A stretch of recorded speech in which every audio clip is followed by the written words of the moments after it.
Hello student, this is Manish Gupta और मेरे YouTube channel maths easy learning by Manish Gupta में आप सभी का फिर से स्वागत है।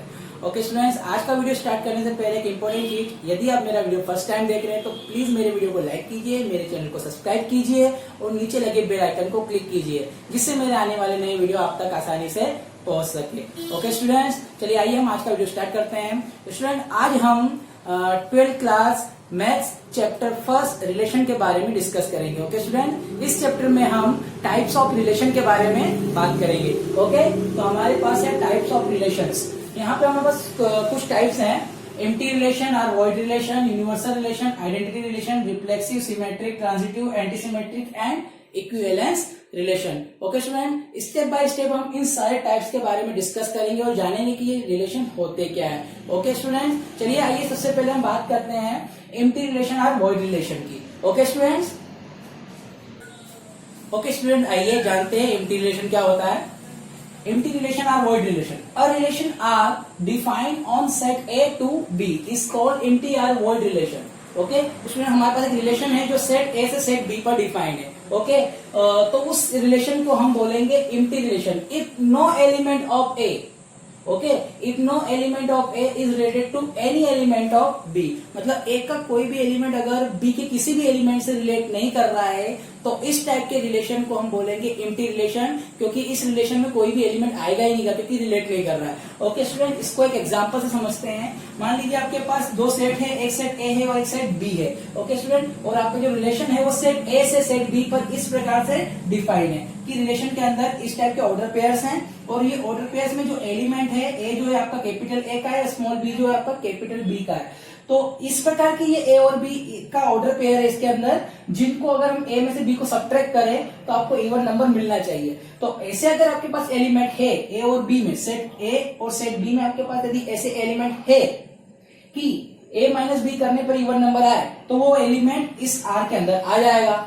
और अगर ऐसा एलिमेंट है ही नहीं, इसका मतलब आर आपका एम्प्टी रह जाएगा, खाली रह जाएगा। ओके स्टूडेंट, तो आप देख सकते हैं यहाँ पे ए में ऐसा कोई भी एलिमेंट नहीं है जिसमें से आप बी के एलिमेंट को सब्ट्रैक्ट करो, क्योंकि देखो स्मॉल बी जो किसका है, कैपिटल बी का एलिमेंट है। तो स्मॉल बी को सब्ट्रैक्ट करके देखिए, जैसे आपने इधर 4 लिया है ना, स्मॉल ए की जगह आपने कैपिटल ए का एलिमेंट 4 लिया, तो इसकी जगह आप यहाँ से 5 भी ले लो या फिर 7 ले लो, दोनों ही कंडीशन में आपके पास ऑड नंबर आ रहे हैं। ओके स्टूडेंट, ये हमारा ऑड है, ये भी हमारा ऑड है।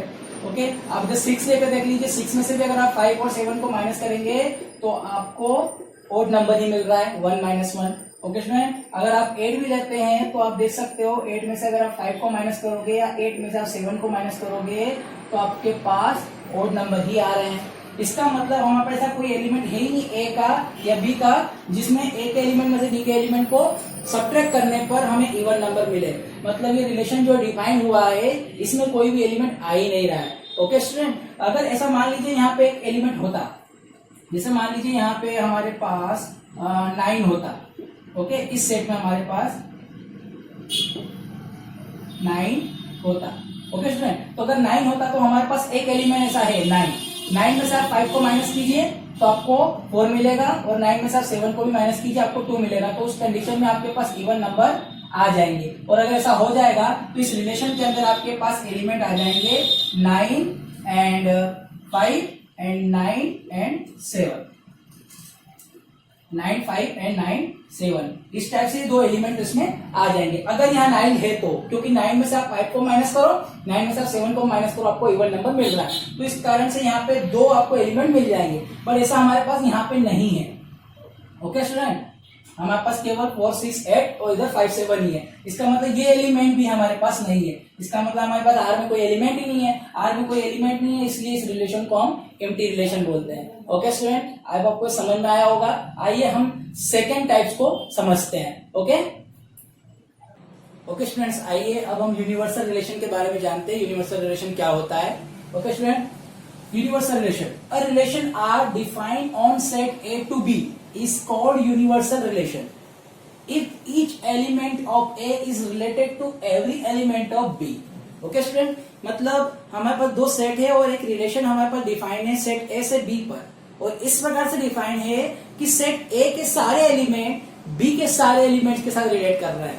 तो अगर ऐसा हो रहा है तो इस टाइप के रिलेशन को हम यूनिवर्सल रिलेशन बोलते हैं। ओके स्टूडेंट, आइए से एक एग्जांपल से समझते हैं। हमारे पास एग्जांपल है, मान लीजिए हमारे पास एक सेट है जिसमें 8 और 6 हमारे पास एलिमेंट्स है, और बी एक सेट है जिसमें हमारे पास 2 और 4 दो एलिमेंट्स है। ओके स्टूडेंट, एंड रिलेशन हमारा जो है वो इस प्रकार से डिफाइन है, जिसमें ए रिलेशन हमारे पास इस प्रकार से डिफाइन है जिसमें ऑर्डर पेयर के फॉर्म में एलिमेंट्स है हमारे पास A B, where A belongs to capital A and B belongs to capital B and A minus B is again even number। Okay student, तो आप देखिए यहाँ पर हमारे पास इस रिलेशन में कौन कौन से एलिमेंट आएंगे।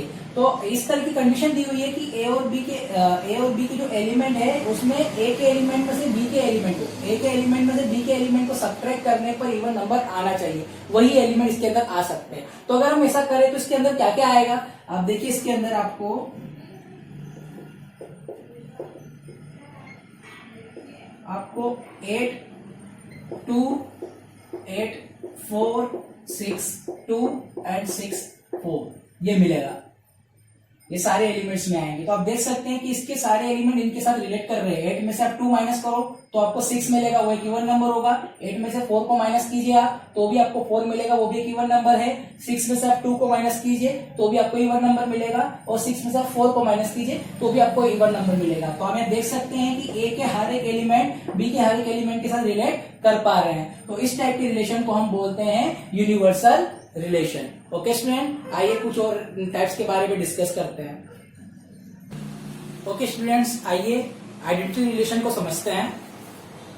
Identity relation, a relation R defined on set A, a relation R defined on set A is called identity relation if each and every element of set A is related to itself only।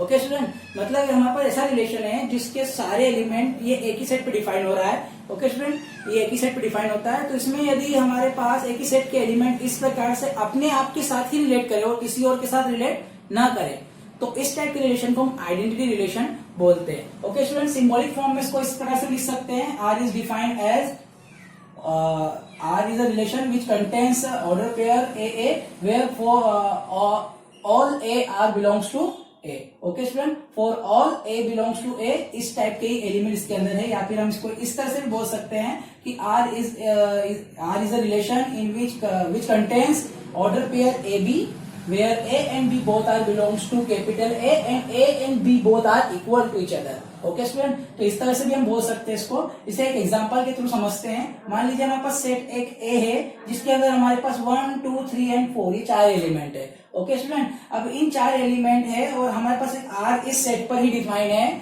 Okay, और किस प्रकार से define है कि are के अंदर इस type के एलिमेंट है ए बी ऑर्डर पेयर के फॉर्म में, और वो ऑर्डर पेयर इस प्रकार से होना चाहिए कि उसमें जो इमेज है फ्री इमेज है, जिसमें मतलब ऑर्डर पेयर के जो दोनों एलिमेंट है आपके ए में से आपको बी को सब्ट्रैक्ट करने पर 0 मिलना चाहिए। इस टाइप के एलिमेंट इसके अंदर है। ओके स्टूडेंट, तो आप देखिए यहाँ पे हमारे पास ऐसे कौन से एलिमेंट इसके अंदर आएंगे, तो आप बताइए अगर आप एक की जगह 1 लेंगे तो 1 में से आप किसको सब्ट्रैक्ट करेंगे कि 0 आएगा, अब 1 को ही लेना पड़ेगा आपको। तो आपके पास यहाँ 1 1 आएगा, 1 में से 1 को सब्ट्रैक्ट कीजिए, आपके पास 0 आ जाएगा। ओके, अगर आप 2 लेते हैं तो आपको 2 में से क्या सब्ट्रैक्ट करना पड़ेगा, 2 को ही सब्ट्रैक्ट करना पड़ेगा, तो बेशक आपके पास 0 आ जाएगा। अगर आप 3 लेंगे तो आपके पास 3 लेना पड़ेगा आपको, और अगर 4 ले रहे हैं तो आपको 4 ही लेना पड़ेगा। तो इस टाइप से देख सकते हैं कि रिलेशन के अंदर जो एलिमेंट आ रहे हैं उनमें हर एक एलिमेंट अपने आप के साथ ही मतलब रिलेट कर पा रहा है ना। तो 1 1 से ही रिलेट कर रहा है, 2 2 से रिलेट कर रहा है, 3 3 से रिलेट कर रहा है, 4 4 से ही रिलेट कर रहा है। तो इस टाइप के रिलेशन को हम बोलते हैं आइडेंटिटी रिलेशन, जिसमें हर एक एलिमेंट अपने आप से ही रिलेट होता है ना, किसी और से रिलेट नहीं होता है। ओके स्टूडेंट्स, तो ये है हमारा आइडेंटिटी रिलेशन। ओके स्टूडेंट, आइए नेक्स्ट रिलेशन को समझते हैं। ओके स्टूडेंट्स, आइए रिफ्लेक्सिव रिलेशन को समझते हैं। Reflexive relation, a relation capital R defined on set A is called reflexive relation if each and every element of set A is related to itself। Okay student, मतलब हमारे पास एक set है, उसके सारे element अपने आप के साथ रिलेट करें। ओके स्टूडेंट, अब आप सोच रहे होंगे कि आइडेंटिटी रिलेशन में भी तो हमने यहाँ पे वही चीज पढ़ी थी कि सारे एलिमेंट अपने आप के साथ ही मतलब इटसेल्फ के साथ ही रिलेट करें। तो स्टूडेंट थोड़ा सा डिफरेंस है, आप यहाँ समझिएगा। यहाँ पर उस डेफिनेशन में हमने इटसेल्फ के बाद ओनली लिखा था, इटसेल्फ के बाद ओनली लिखा था, मतलब वहां पे केवल हम ये बात कर रहे थे कि वहाँ जो सारे एलिमेंट है वो केवल और केवल अपने आप के साथ ही रिलेट करें। बट यहाँ पे ये बात हो रही है कि अपने आप के साथ तो रिलेट करे, इसके अलावा किसी और के साथ भी रिलेट कर सकते हैं। ओके स्टूडेंट, आइए इसको एग्जांपल से समझते हैं। जैसे हम यहाँ पे देखिए ए हमारे पास एक रिलेशन है, तो और ये आर इस प्रकार से डिफाइन है, तो इसमें हमारे पास ये सारे एलिमेंट आ रहे हैं। तो ये जो एग्जांपल है ये आइडेंटिटी रिलेशन में हमने लिया था, है ना, तो ये आइडेंटिटी रिलेशन भी है और रिफ्लेक्सिव रिलेशन भी है। ओके स्टूडेंट, बट अगर मान लीजिए यहाँ पर एक और ऑर्डर पेयर आ जाता है, फॉर एग्जाम्पल हमारे पास आ जाता है